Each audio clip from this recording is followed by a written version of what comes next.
The most common argument for not doing one's exercises is the lack of time. Isn't it brilliant when you can do exercises against pain in the whole body and at the same time continue reading your exciting book?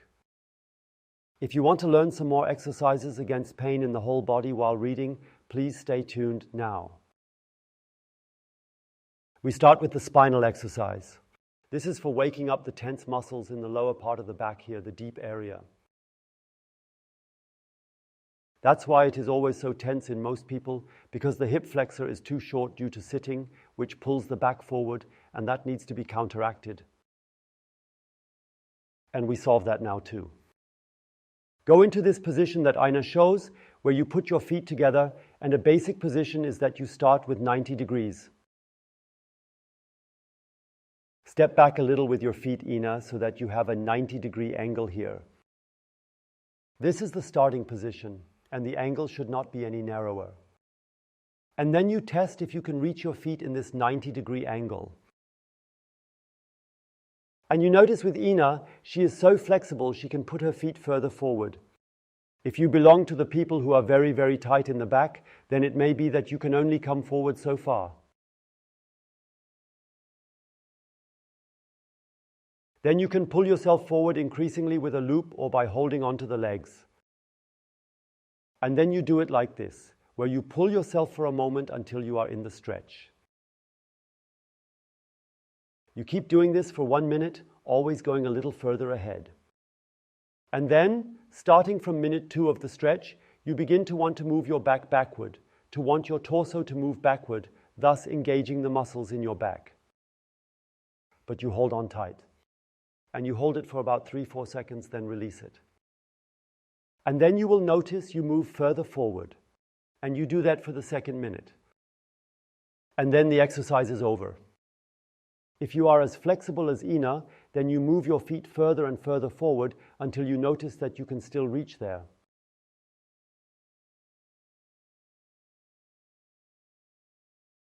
And then you will immediately notice a significant stretching from the beginning here, and of course you are much further inside. And when you have found and established this position, then you can continue reading your book. Ina, show me how you would do it. Exactly. And now you see, you can still hold on with one hand, you can do your counter tension.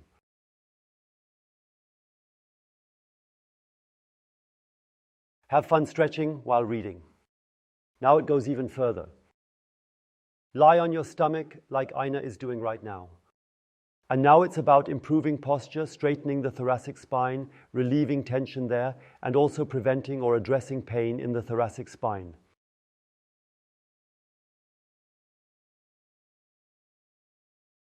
You are lying like that. And now, Ina, get on your forearms, put them forward, and slowly push yourself up. But be careful now. Feel your rib cage. Here are the rib arches, and the rib arch must maintain contact with the ground. So the higher you push yourself, only push up so high that the rib cage stays down. This has the effect that the lumbar spine and the associated area of the trunk stay down, and only the upper part is overextended. So for the thoracic spine, that's the entire exercise. If you have set that, are you ready? Then you stretch in again, then you tense up by pressing your arms against the mat with your torso. And in this process, at a certain point, you can take your book and read.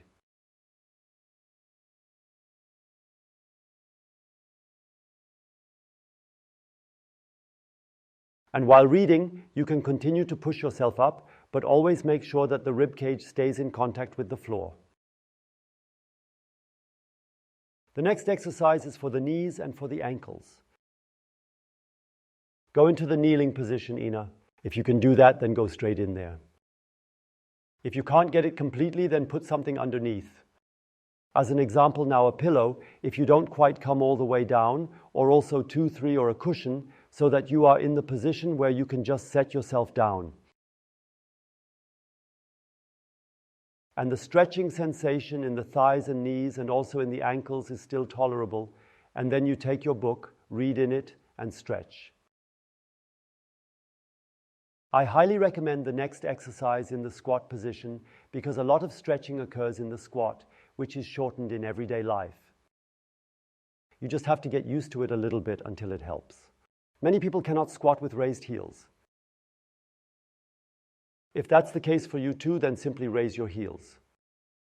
For this, you can use books or the wedges of a knee rest so that it feels good and you are in the position where you can endure well and have fun reading. And now another exercise for your hip, but also for your back, against sciatica, against sacroiliac joint pain, against general buttock pain. Sit down on a chair and place your right leg over the left. If you don't manage to do it right away, then do the following.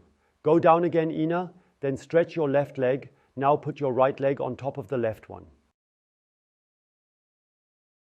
So directly above the knee, and then you pull the left foot closer and closer to you, and then the stretching steadily increases. And then you take the book, open it up and read, using your right forearm to press down your knee and get comfortable. You have to think a little bit about the left arm, feel a little bit where you can position it best, make yourself comfortable and stretch, and on the other side, you do exactly the same. I wish you a lot of fun with these exercises because I find it amazing to be able to contribute so much to the well-being of the body without any additional loss of time. If you want to subscribe to the channel, do it down here.